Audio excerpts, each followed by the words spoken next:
sure your mic's on. I forgot mine. Adoption of the minutes from the September 6th regular meeting of council.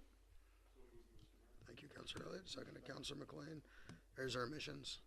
All in favor? Carried. Thank you. The September 11th Committee of the Whole minutes. Thank you, Councillor McLean. Second, Councillor Elliott. There's our omissions. All in favor? That's carried. Thank you. And then the special meeting of council on September 25th minutes. Thank you, Elliott, McLean. There's our omissions. All in favor? Carried. Thank you. You guys will have to bear with me. I don't have much of a voice. We do have a delegation. The town of Princeton. So each delegation will be limited to 15-minute presentation unless a longer period is agreed on by 2/3 majority vote of council members present. The town of Princeton Council, by resolution carried unanimously, provides an opportunity for individuals to address council as per delegations, petitions with regard to items included in the agenda, excluding bylaws in which the public hearing consultation period has already been held. Council reserves the right to refuse an individual to speak if that individual has spoken at a previous meeting regarding an item. Individuals wishing to participate in this opportunity are required to put their name on a list and reference the agenda item that is being addressed. Each person will have a maximum of 15 minutes at council's discretion to bring forward their comments. Aaron. Okay, Ninka's first. Whoever, one of you. I'll go first. I hope you heard me. Thank you, Spencer. Yep. Good afternoon. I think everyone knows me, but for the record, my name is Plaster, and I go by she. First of all, I would like to thank you for giving us the opportunity to speak. When I went to the town's website and scrolled through some of the minutes, I was very happy to see that there was a council resolution to proclaim May 17 of this year as International Day Against Homophobia and Transphobia in the town of Princeton.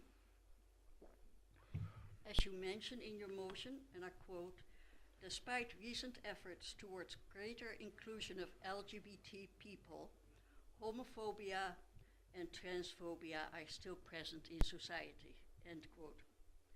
I was also very happy to read that last year on June 29, Town Council discussed my letters from 2021 and 2022 with the request for a rainbow crosswalk, and that the recommendation of the Town Council was, quote, that the request for a rainbow crosswalk in the town of Princeton be referred to the 2023 budget. So our main reason here today is again a request for a rainbow crosswalk to show that Princeton embraces diversity and shows inclusion of the 2S LGBTQ plus community. We won't be the first town, because BC now lists 43 communities that have already installed rainbow crosswalks. Princeton's first rainbow crosswalk did not last long, and I think it was because the right paint was not used. The kind of paint that should be used is methyl methacrylate, or MMA paint. This is a two-stage liquid paint like an epoxy and lasts up to 5 years. Some municipalities use a thermoplastic material with an added anti-slip agent for safety. This paint is more durable than regular paint, but it does not last as long as the MMA paint. I imagine you want to know the cost of the paint. So I did some reading and found that the cost varies considerably from city to city. The city of Surrey approved the installation of a crosswalk which came to $8,500 over a 5-year lifespan. It is interesting to know that Mayor Hepner made a statement that comments regarding cost concerns are just masking a message of intolerance. She went on to say that, and I quote, "It doesn't matter if it was free, it doesn't matter if someone donated a rainbow crosswalk, people would still be complaining about it," end quote.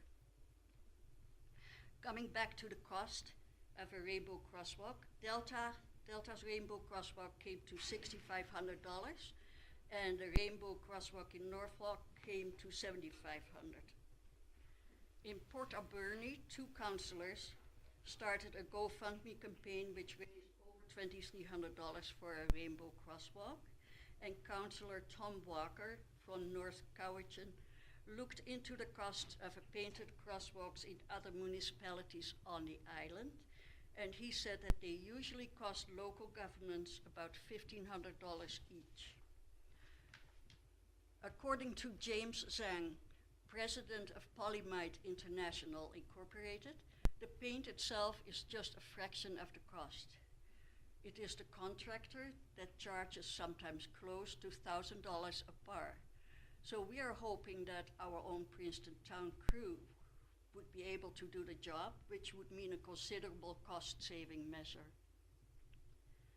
I would now like to introduce our next speaker, Finian Burnett. They will give us the perspective of someone who came to Princeton from the States.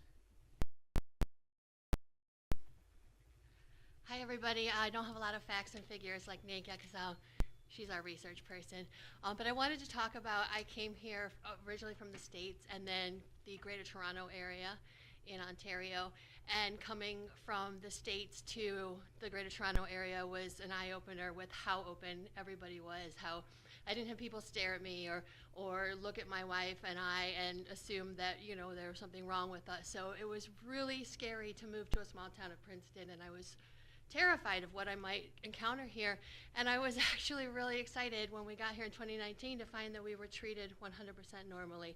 Our banker, our real estate agent, all of the people that we met were just wonderful, until the day that a small business owner came out and looked at our entwined hands and said, "We're closed right now," but it was about half an hour until the business was supposed to close.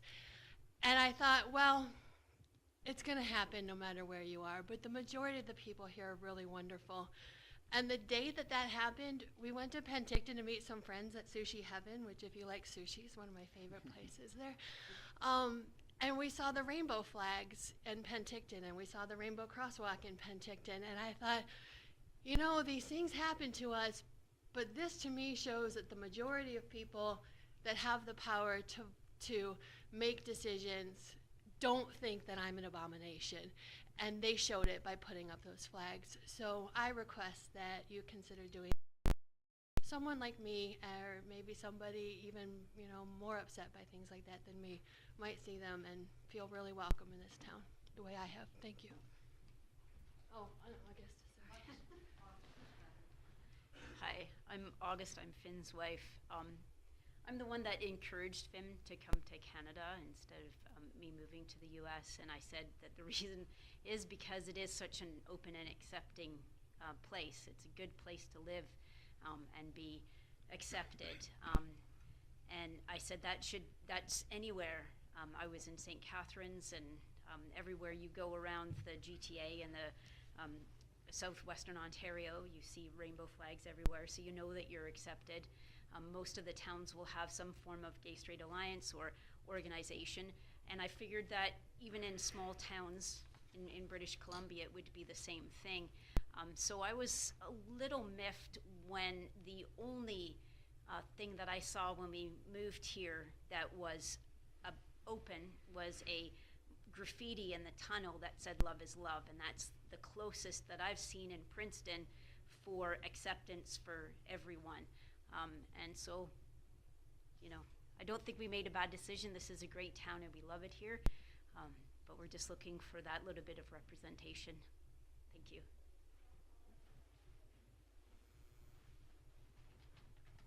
Thanks, August. So this year, the Princeton Community Arts Council held its first ever Pride event. It was the Princeton Pride Project. We asked the community as a whole to submit original artwork that symbolized what Pride meant to them. The overwhelming amount of submissions and support really spoke to the diversity that is Princeton. I received multiple accolades from residents that were amazed that even in Princeton, we have the diversity of larger communities. We had multiple people come out and share their stories and experiences. The common thread always seemed to be that they never thought that this was possible in Princeton. To support Pride. The Princeton Pride Project was not just for QIA+, but rather for everyone, and to showcase that even in a small rural town, we are progressive enough to foster these simple acts of inclusion, equality, and diversity. We need the support of the town and of council to continue showing its constituents that everyone is welcome and represented, and a rainbow crosswalk will be the first step in the right direction. Thank you. Thank you. Is that all you guys? I have one more comment. I think it is the Open Door group at the high school. They are right now. They are writing a letter to support us, to support the Rainbow Crosswalk, which will be given to town and council. Okay. Okay. Thank you. Did you have a petition or anything, Lenka? You said you were going to have something when I talked to you a while ago. A petition. What? Do you have a petition? Or something in writing? No, we didn't. We Okay. decided not to do a petition. Okay. Okay. Thank you. Okay. No, it's okay. I just thought when you talked to me before that there was something you were going to Yeah. hand to but us, so it's okay. We decided I just delegation. want to make sure I got everything before I move on, so thank you very much. Okay, thank you for coming. So we go on to our next item, and that's the OCP draft. So, Carrie, do you want to introduce or straight to Marin? Hello, Marin. Can you hear me? Thank you. There you should be able to hear you. Okay. Can you hear us, Marin? Oh, we can't hear you. Just one sec. Can you say something? Can you hear me now? Yes, there we go. Thank Okay. you. Can you hear me? Yes. Perfect. Okay, the floor is yours. Great. Can you see my screen? Ken. Okay, perfect. Thank you for having me this afternoon. Nice to see everybody. Mayor, I can't see council, but I know you're there. Staff and any community members that may be in the room. Thank you for having me. My name is Marin Luciani, and I am the owner and senior planner for Meraki Community Planning. I'm a small full-service community planning firm based on Vancouver Island. I am here to present a very short overview of the draft 2042 official community plan for the town of Princeton. We're really excited to present the draft. It's been a 2-year planning process with lots of great input from the community, and we are just about to launch the next phase of engagement for the community to review the draft. So we're here in advance of that to get your blessing to proceed. So I am going to quickly go through the progress made towards the draft OCP. Quick overview of the engagement results, just to refresh your memories from the first phase of engagement. We'll get into some of the key changes associated with the draft OCP, your role, and some next steps. So we're going to get started, go through this fairly quickly, and hopefully you'll have some questions for me at the end. So as I said, it was a 2-year planning process, and the updated OCP represents the community's vision for the next 20 years to 2042. It was a collaborative process involving town council, community members, local agencies and businesses, First Peoples, and regional and provincial government. So the project was essentially broken down into 4 phases. We started in the fall of 2021. Today we are in the 3rd phase and moving into the 2nd phase of engagement. So we have gone through all of the background research and data collection. We've done extensive community engagement, and we have since drafted the plan based on technical analysis, inputs, and community input. And we are getting ready for the second phase of engagement, which will include a community survey and a short video that goes through the key highlights of the 2042 OCP, so people can review that if they don't have time to review the entire OCP, and then complete the survey. So we heard from over 300 people in the first phase of engagement, many of which were town residents. We heard through community workshops. We had a stakeholder workshop, staff workshop, community survey, take-home activity and comment form, and we did do an active transportation assessment. If you remember early on in the project, there was some grant funding associated with that, so all of that input also played a role in the updated OCP. The majority of the input we received was through the community survey, but we had great participation through the workshops as well. Key themes that we heard in the first phase of engagement. So the top 3 challenges we heard were housing. There were no real surprises with the engagement results. So a housing shortage and a lack of diversity in housing. We heard that there's particularly a lack of housing for Asian community members to allow them to remain in the community as they age, to downsize.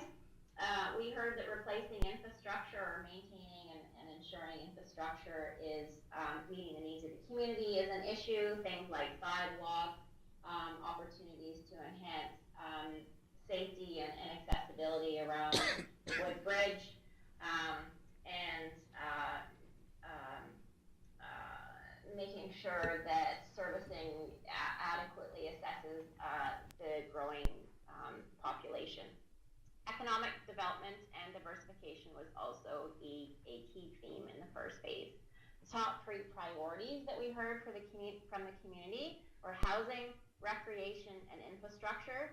Recreation was interesting. We really heard that people really wanted to see more of a focus on outdoor recreation within the town, capitalizing on the assets that the town has and the surrounding landscape. And housing, again, diversity and affordability were big issues or big priorities. Top 2 types of commercial land uses needed. People said general commercial, more sort of neighborhood scale opportunities, so creating more complete neighborhoods where people can, work, live, and play and walk to a local amenity, for example. And tourism commercial, so finding that balance between meeting the needs of local residents but also attracting guests to the community and making sure that there's adequate accommodation and amenities for them. Top 2 things we heard Princeton does well is providing essential services and your parks and your trails. So there is a full engagement report on the town's website under the OCP pages for more information on what we heard. So now for the good stuff, I'm going to go through a bit of a review of the updated draft OCP. And again, there's been quite a few changes from the 2008 version. We're going to go through some of the highlights today, but I'm happy to answer any questions you might have when I'm finished. So the new OCP is divided. The new OCP is divided into 8 parts. The first part is the planning process and community context, community vision and guiding principles, goals and policies, development permit areas, OCP administration, monitoring and evaluation, implementation, and schedules. And I just wanted to bring your attention to the 3 in orange. So the community context section is very different than the one in the 2008 version. We've added a lot of content there, particularly on the history of the community, more stats related to where the community is today. And we've also added context on Indigenous peoples' history, as that was missing in the 2000s. The OCP administration, monitoring, and evaluation section is a brand new section, and so is the implementation section of the plan. So these are going to really help you bring the plan into action. The implementation section sets the stage for an implementation plan that's in the schedules that details how the specific sort of tangible actions in the plan should be carried forward, and time frame, priority levels associated with those. So what's new? Just a couple of things here. User-friendly focus, that was a big part of this initiative. New and updated maps, updated development permit areas for consistency, new ones added, a more dedicated focus on growth management.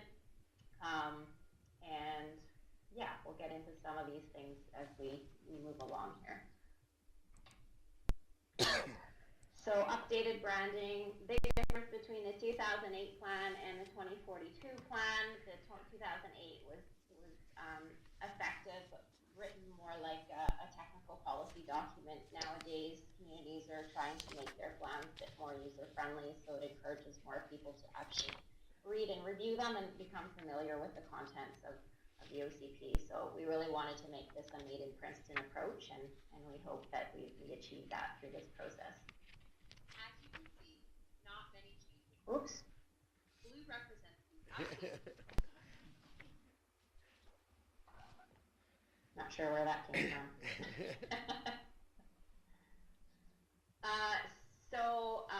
The guiding principles section, there weren't a lot of changes made here. Generally, what we heard from the community is that the guiding principles are still resonated with the community. We did develop an icon for each of the guiding principles. We changed the wording for some of them to better reflect what we heard from the community. And we also gave each one an action word associated with it to better reflect an actual guiding principle versus just a word or a statement.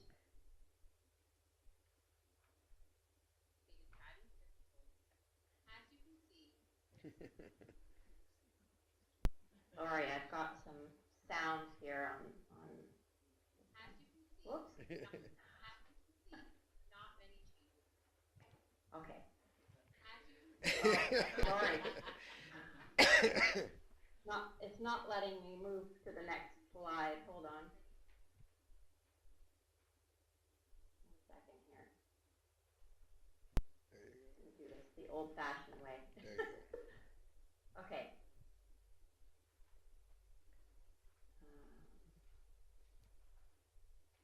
Okay. So, moving right along, sorry about that. There's a new future growth plan that has been added to the plan that's updated from the 2008 version. So the future growth plan was updated based on community input and a more sustainable approach to future growth. So on screen is just a snapshot of what that future growth scenario looks like, with an annual growth rate of 1.5%, population growth distributed more equally throughout the town, with a focus on the more focus on the town center and the northwest sector, commercial development focused in and around the town center, more infill development, encouraging densification and redevelopment where it makes sense to do so, and also a balance between infill and greenfield development. So a little bit more of a balance than what was identified within the 2008 version, where there was more of a focus on bare land development. So we looked at different growth rates, including the status quo at 0.76%, and identified a growth rate of 1.5% as appropriate to the town if the supply of housing and associated infrastructure catches up with demand. So this means that there's potentially 1,061 more people living in the town of Princeton by 2042, which is not unreasonable given all of the factors that we evaluated. So things like rising building permit numbers over the past few years, a high demand for workforce housing within the industrial sector, potential to shift to higher density, high-speed internet availability, and the ability to work from home now, increase of cost of living in larger centers, and so on. So this is a visual depiction of the future growth plan as identified in in the OCP. This is a new map that's been developed for the 2042 plan. It identifies basically where population growth would be targeted, and again, this is based on community and technical input. The intent of this map is to help town staff and officials make better decisions and give developers direction on where growth is prioritized. So I just wanted to bring your attention to the red circle. So this is probably the most significant change from the 2008 plan, is that there's a higher percentage of growth projected or desired for the town center.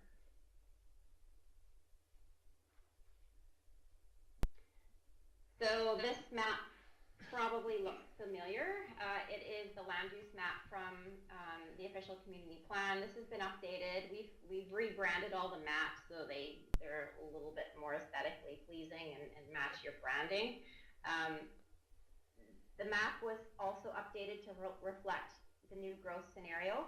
How did we do this? We created higher level land use categories that grouped low, medium, and high density development into either rural, suburban, or urban categories. This means that there is somewhat more flexibility around density in some areas of the town, particularly the town center and highway commercial areas, where a new high density development category and associated policies have been identified. Density updated to align with the DCC bylaw, and future potential boundary extensions were added to the map as potential future development areas. These are also spoken to in more detail in the OCP. We updated land use categories for some properties within the town that were not aligned with the zoning bylaw as well.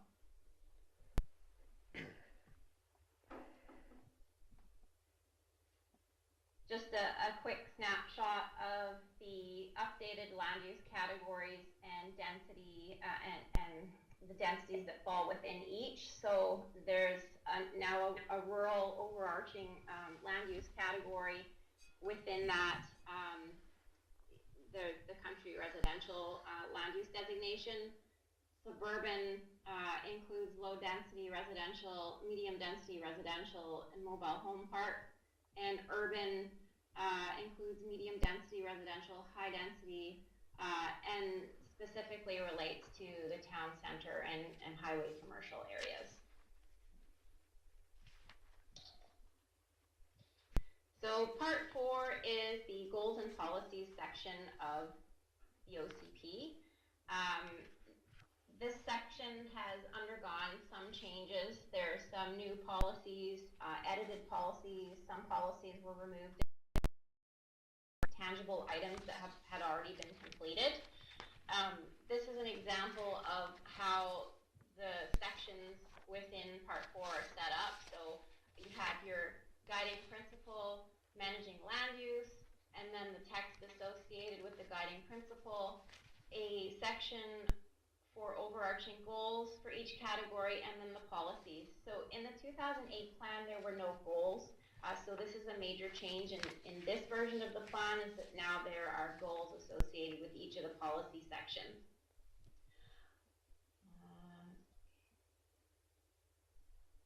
So getting into some specific examples of changes within the policy section of the plan. Under the managing land use section, mixed use and general commercial policies have been added to support complete walkable neighborhoods, ensure commercial development is integrated into existing neighborhoods, enhance Princeton's small town identity by guiding development within the town center, encourage new economic investment, and promote more efficient use of land and infrastructure. We also added or updated special needs and affordable housing policies. There were new policies added as well, including the following, which was consider and strategically use the statutory authority for density bonus provision in exchange for the provision of affordable and special needs housing.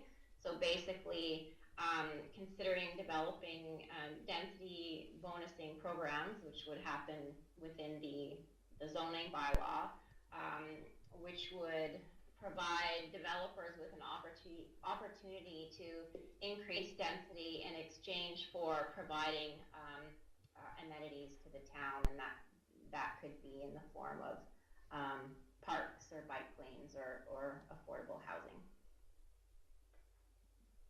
and other amenities.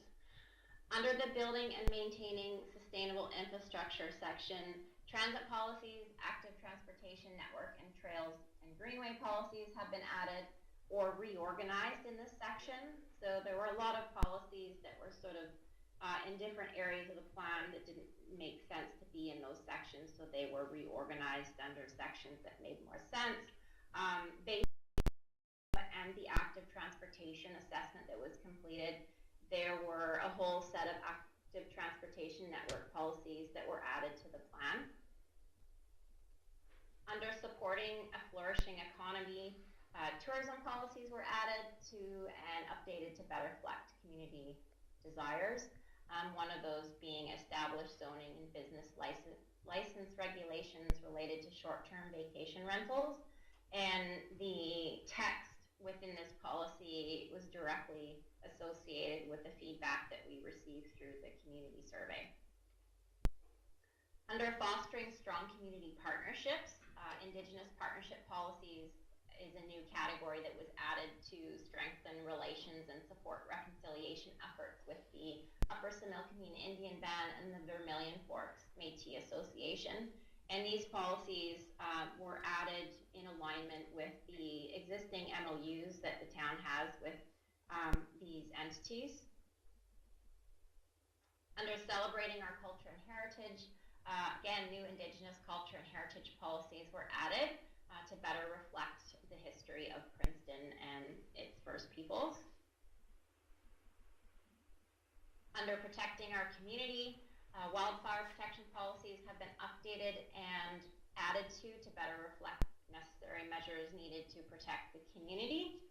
And flood hazard protection policies were updated based on the 2021 Similkameen River Flood Mitigation Planning Project, or Planning Report. Under promoting healthy and active living, general policies was a new section that was added to focus on healthy living, poverty reduction, accessibility, outdoor recreation, and active transportation. We also have a new section for food system policies. There was nothing in the 2008 plan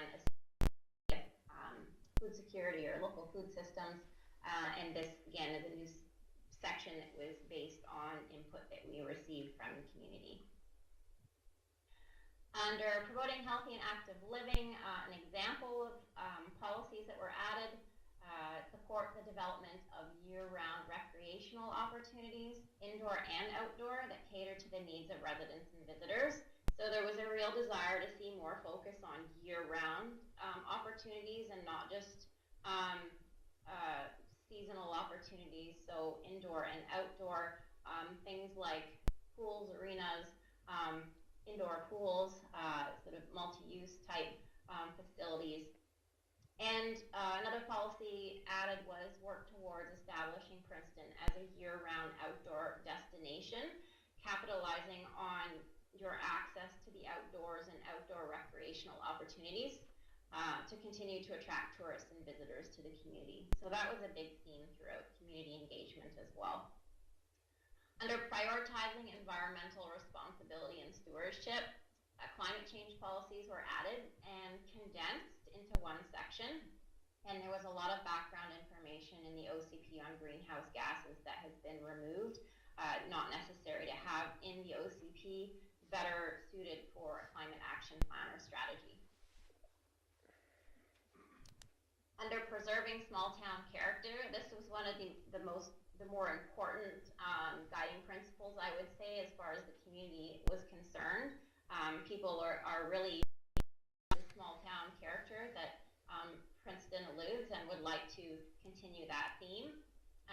One of the changes made was to clarify or expand upon an existing policy within this section and provide more clarification.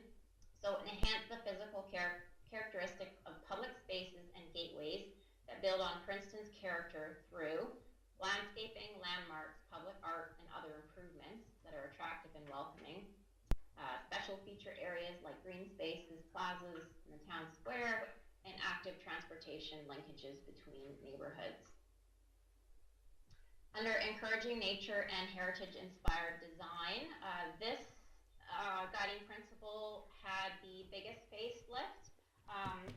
Initially, this was in the 2008 plan. This was entitled Visual Quality and Aesthetics, but we updated it to better suit what the community is actually looking for in terms of overall look and feel. Again, to create clarity, what we heard through the community engagement initiatives was that there is a desire for a more cohesive look and feel, really heavily based on the natural landscapes, history, and a bit of a Western feel. Part 5 of the OCP is the development permit areas. So there are 6 of them. There were 3 within the 2008 plan. There's 3 additions that were added, those being a development permit area for the business park, one for multi-family residential developments, which is town-wide, and a wildfire protection area development permit area, which is also town-wide. Part 6 is that new section on administration, monitoring, and evaluation. And this section will outline how the OCP will be used and how it aligns with other policies, plans, and bylaws. It also provides direction for temporary use permits. So this was a key piece that was missing from the 2008 plan. So we pulled this into the 2042 plan. It also speaks to a bit of a process as far as OCP reviews and amendments is concerned, just the community, staff, and officials on track. Part 7 is the implementation plan, or sets the stage for the implementation plan.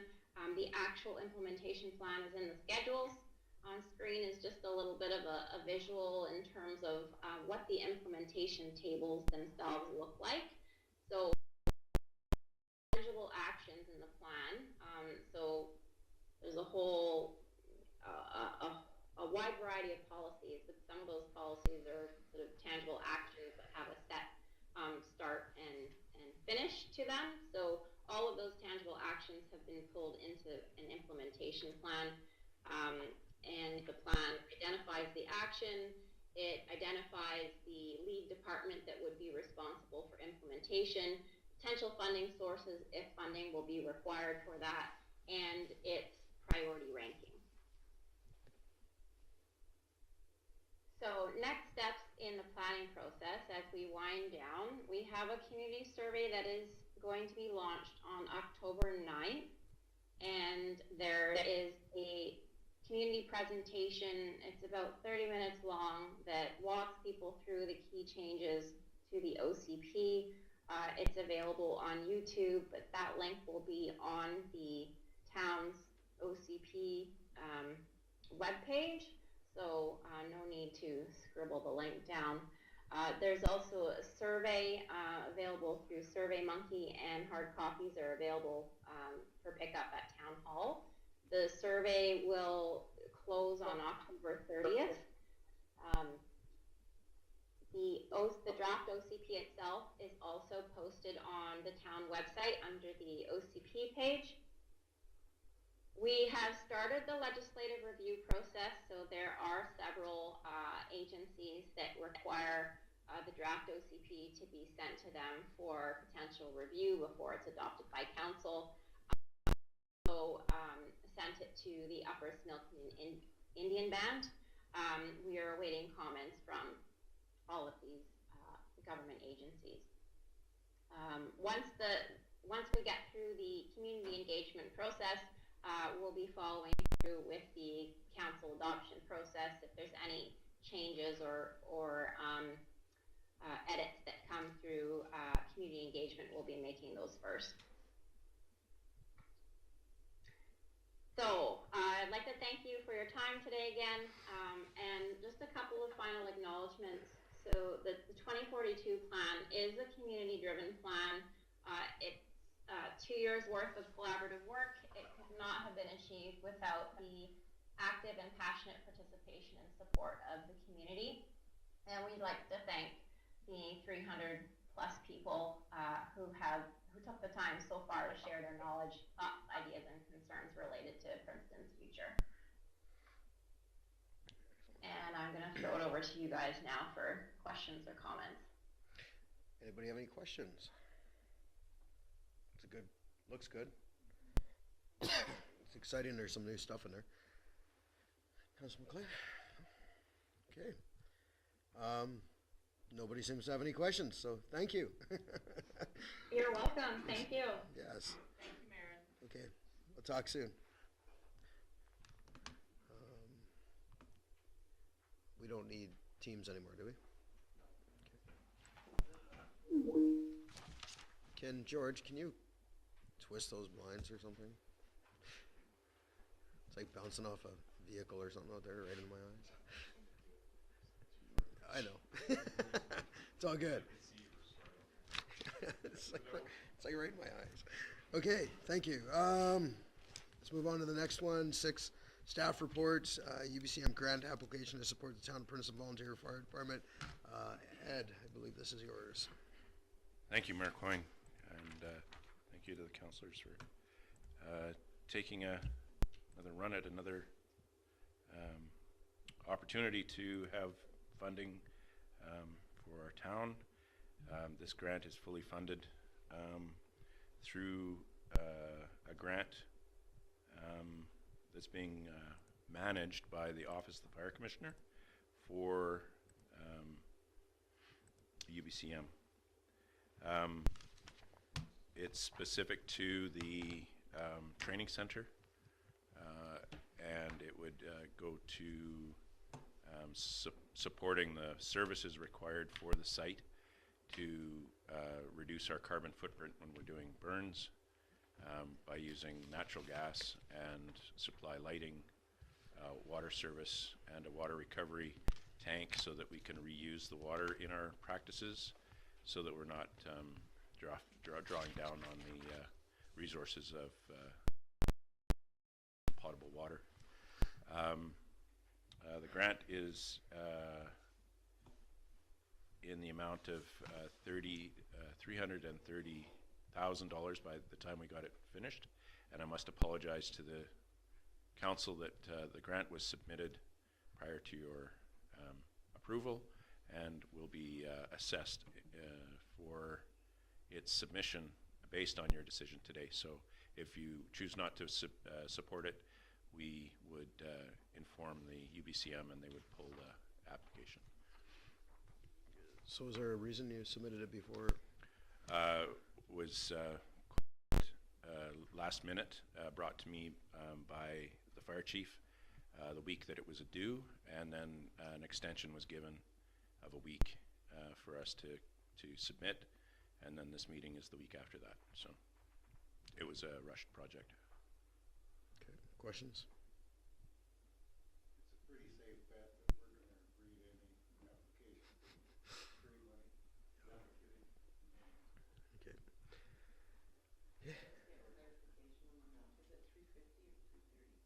$330 was the submission we put in. Probably should. It's 330. Okay. You're okay with the amendment? Or nobody made a motion yet, so. Thank you. Councilor McLean is moving it. I also second. Thank you, Councilor Elliott.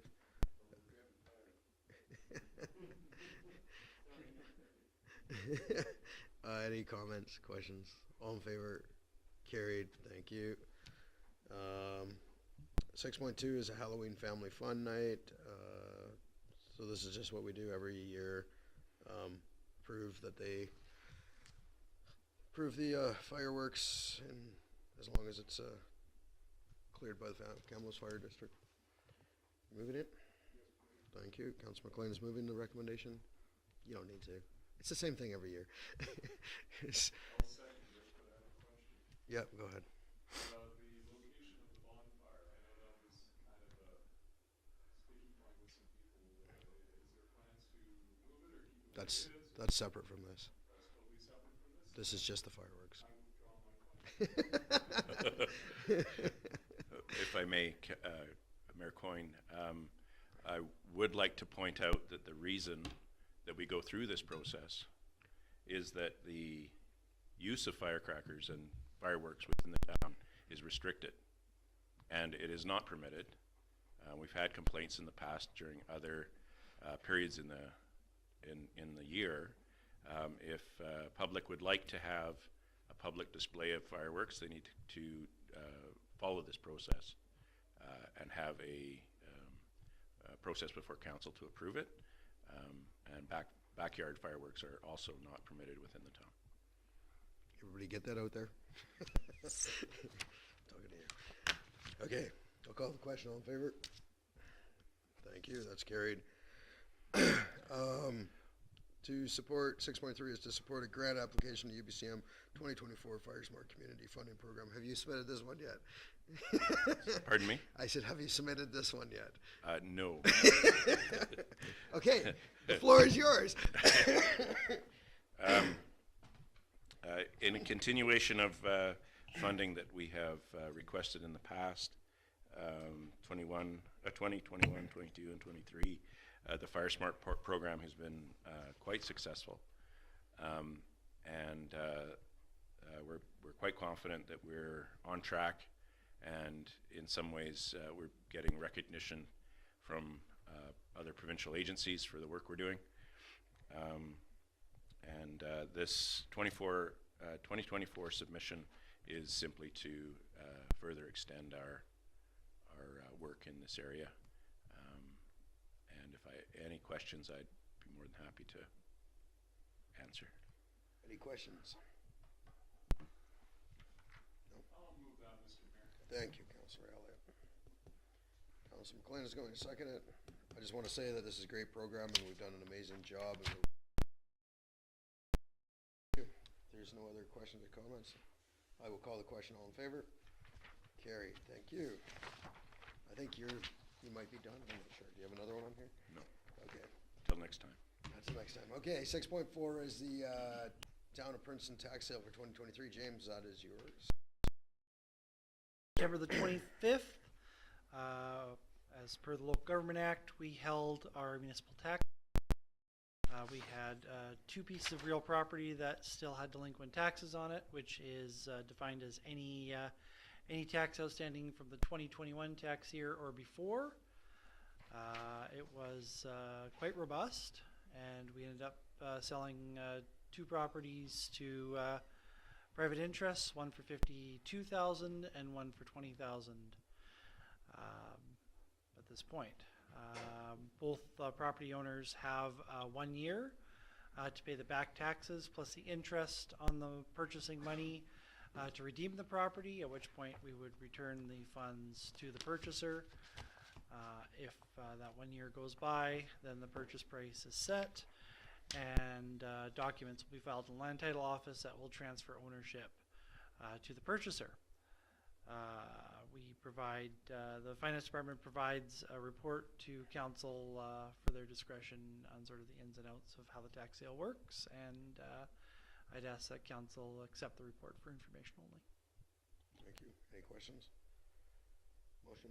Motion moved by Councillor McLean, seconded Councillor Elliott. Any last comments? All in favor? Carried. Thank you. It's like deja vu every time I ask.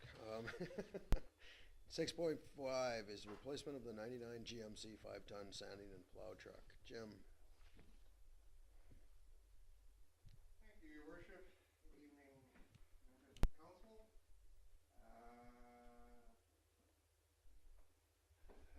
I'm reporting tonight on the replacement of one only 1999 GMC 5-ton standing and plow truck that's currently within the realms of the Public Works Department.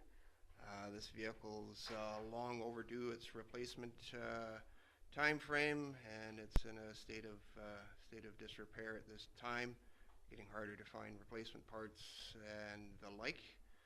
I'm asking council to award the purchase to First Truck West Kelowna for a 2024 Freightliner M2 single axle dump truck, snowplow, and road sander for the sum of not more than $286,296 pre-tax dollars. I'm also recommending that council authorizes up to $320,651.52 to be borrowed under Section 175 of the Community Charter from the Municipal Financial Authority to the purchase of said 2024 Freightliner M2 dump truck and plow. Any financial questions? I think we'd forward it on to finance. Questions? So we're buying two? Buying one. Says the council awards the purchase of blah, blah, blah for $286,000, and then it says authorized to be borrowed under the same purchase of 2024 for $320,000. Yeah, the first clause is to purchase the truck. The second clause is to finance the truck. Okay, I thought maybe it was taxes, whatever. Yeah, the higher rate is to account for taxes. Only question I have, do you know how many yards it is, Jim? So there'll be 7 yards. Perfect. That was it, I'll so move. Okay, moved. I'll second that motion. You have any questions? I actually do. Okay. If I read the report correctly, Mr. Daly, my understanding is that the delivery of the truck may be a year or two. Yes, Councillor Elliott, that is the case. Unfortunately, we're still under supply and demand restrictions. So with that in mind, the current unit that is going to be replaced with this eventual purchase, can it limp along that long? We're trying to keep it patched along, yes. Okay. Unfortunately, if we lose this vehicle in our snow removal process, that we're going to have to reach out to other agencies to see if we can beg borrow steel. Kind of my concern. So, yeah. Exactly. If we have a heavy snow year. Yeah, no, absolutely. So, Okay, thank you. all right. Thank you, everyone. Anything else? Call the question. All in favor? It's carried. 6.6 is a development variance permit for 305 Lachine Avenue. Carrie. Hi, thank you. I'm going by this report. This was done by Mark, and unfortunately he's not here today. The first thing I'd like to point out is there is a typo on the cover of the report. It should read 305 Lachine Avenue and not 110 West China Creek Road. But the recommendation is still the same, that the development variance permit be approved. This is for a single family home that wishes to put a secondary suite in the basement, and it doesn't currently meet the setbacks, or it will not meet the parking regulations. So what Mark has put in here is a development variance permit to vary some of the setbacks, the rear, the interior, and exterior, and also the gross floor area from 40% to 48%, and varying from 1 additional parking stall to 0 additional parking stalls.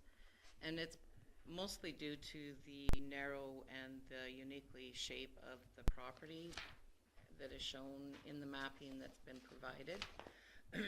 Excuse me. And we did send out letters to neighboring property owners on September 20th, and we've received no comments back from anybody at this time. Excellent. Any questions? Again, looking at the picture, if I read this right, the setback that was least changed was the one adjacent to the property, to the neighboring property. That is correct. Because I was gonna say, Yeah. we're not really Yeah. going crazy. The other ones are it's just road right away or whatever. Yeah, correct.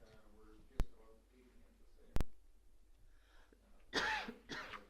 Just for clarification, the interior side is going from, the variance request is for 1 meter to 0.55 meters, so half of what is required. I'll move that, Mr. Mayor. Okay, thank Councillor. Councillor McLean is going to second that, surprisingly. Any other comments? Carried, thank you. Council reports. I don't know where to start. Let's start with, oh, you pointed, so you get to go first. When did we meet last?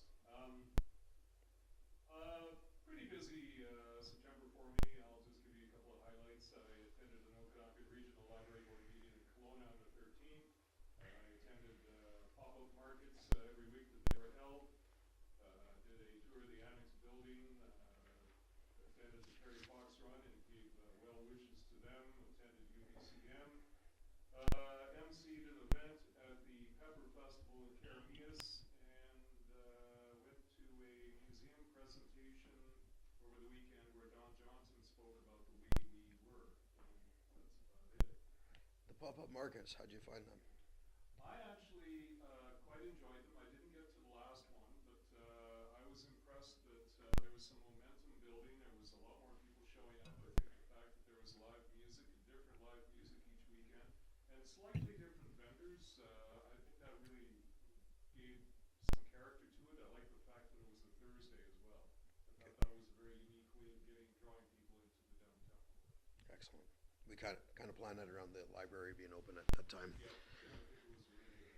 Excellent. Councillor McLean? Yes, I attended UBCM, and personally disappointed to see that it looks like the venue again in Vancouver next year. I find it so unfortunate in terms of costs. If they held it in Langley or somewhere else, the cost would be, I would say, almost 50% of what it costs for right downtown Vancouver. It's just disappointing. In years past, it used to be in Victoria and Whistler. And Whistler was just about as expensive, but Victoria was quite reasonable. And, well, it was even Penticton and Kelowna. But anyway, we had a number of meetings that I thought were right on tap for things that we needed to be discussing in terms of trying to get through to the provincial government about things in municipality that we need help with, changes that we need to see happen. Just two local points. I absolutely love the garbage cans that we put out. They, as far as I'm concerned, they add to the venue in terms of going with all the other improvements that we've made, and it's another step to this process that we have of making, improving our look downtown and everything else. And finally, kudos to town staff.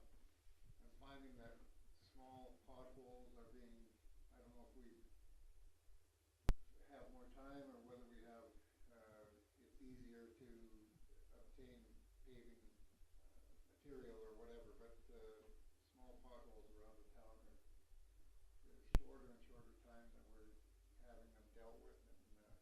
And it's all right in my truck, but in my little car, when you run through some of those potholes, it's a pain in the rear. So I have to thank town staff for that and the crew. That's everything. Thank you. Yeah, UBCM was super busy. I think we had 8 meetings with council. Total, I think I had 21 meetings with between the regional district, town, and Silga. Super busy. Also had some one-on-one time with some senior staff and some ministers. So I think it was a good UBCM. We've already had follow-up from one of our meetings, and I had to follow, actually, yeah, from one of our meetings, and then I got follow-up from a parliamentary secretary last night on another issue that we've been discussing since the minister's visit, the last minister's visit here. So things are moving forward. I think it's good. coming home from UBCM, we hit the ground running, so to speak. We had on the Tuesday, I participated in the Heritage Conservation Act transformation stakeholder engagement, and then the school had their annual Indigenous welcome dinner for the students, and then I attended the South Okanagan Immigrant Society or Council's meeting in Penticton. Sunday we had a gathering for RD West staff in Penticton. The Sunday we got back from UBCM, I went to the to Kamloops for the grand opening of the World Fly Fishing Championship. Princeton was one of the host communities, so I was one of 3 mayors that was there, welcoming the participants from all over the world to come to our community. Yesterday I tried, it was hard, it was a hybrid meeting, so it didn't work very well, but it was a Destination BC meeting, and I got dropped off for some reason, so Friday I'm off to Spalmsheen for a SOGA executive meeting, and tomorrow I'm over in Regional District. So. Super busy. Any questions? Okay, we'll move on. Correspondence received and filed. We've got a couple here. BC Children's Hospital. Thank you. An email from the Honorable Mitzi Dean, Minister of Children and Family Development. October will mark the 33rd Foster Family Month in British Columbia. And that's it for receive and file. So motion to receive 8.1 and 8.2. McLean, all in favor? Carried. Thank you. Goes on to there it is, wrong side. 9.1, so this is correspondence action requested. 9.1 is Youth Parliament of British Columbia invitation to encourage eligible youth to attend the 95th parliamentary session in Victoria at the Provincial Legislature Chambers in December 27th to 31st, 2023. And the recommendation is that we send it to the high school. Thank you. So seconded with a question. Yep. I know we've done this in the past. Do we know if anyone's actually attended? Not since Miss Brody, I believe. So, what I'll do with this one, I won't just take it up there. We won't just send it. I'll take it up and see if, I don't know who's doing student council this year. Maybe I can speak to their student council. And then if we find somebody, then we can bring it back and see, like in years past, we've offered to help with the funding. So if we have somebody, then we can do that. Okay, all in favor? Carried, thank you. 9.2, I'm not going to read this out because it's like half a page. Request for proclamation of Purple Day, March 26, Epilepsy Awareness Month. Thank you. Council McLean is making the motion. You want to second that? You want me to read it, don't you? Yeah. No, I'll second. I will, but it's going to take a while. Okay, all in favor? Carried, thank you. I was gonna call you a name there, George. 10, bylaws. 2024 Revenue Anticipation Bylaw. James? Thank you, Mr. Mayor. So it's typical this time of year that I ask council to update a revenue anticipation bylaw for the 2024 taxation year. We'll get into a little bit more detail during our committee of the whole update for the third quarter, but our reserves look fairly good right now at this point. However, if we get into some operational challenges, if we have anything that comes up in the next couple months, we want to make sure we have a pool of money we can access to for any contingencies that come up. Ask that that council gives this bylaw 3 readings so we can make that happen. Thank you. Thank you. Questions, comments, motion? Thank you, Councillor Elliott. Councillor McLean is seconding. This is just something we do every year. So, all in favor? Carried. Thank you. With that, we'll go to 12.1, motion to close. Oh, yeah, before we do that. Can I just as I'm concerned, and I appreciate your voice problems. Yeah.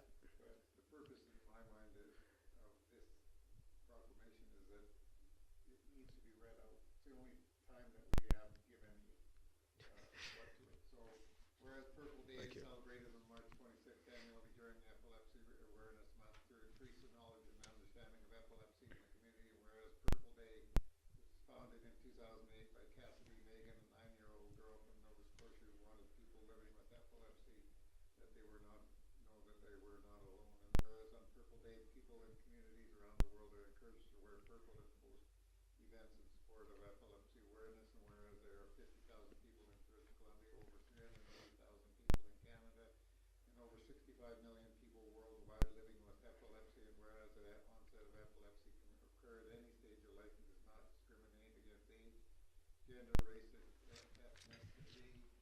ethnicity, religion, socioeconomic status, geographic location, or sexual orientation, and whereas Purple Day can improve the quality of life of people living with epilepsy, create a society that embraces the beauty of difference and helps us understand how we all can come together to make the world a better place.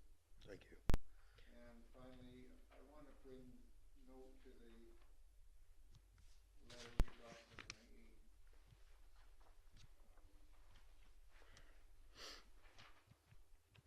BC Children's Hospital. Yeah. About the amount of money raised by our mayor to go towards the hospital. Amazing job. You should know that. We're proud of you for that. Well, thank you. Thank you. Can we have this brought back in March or late April, since it's not till next year? Because it feels like we're doing it a little early.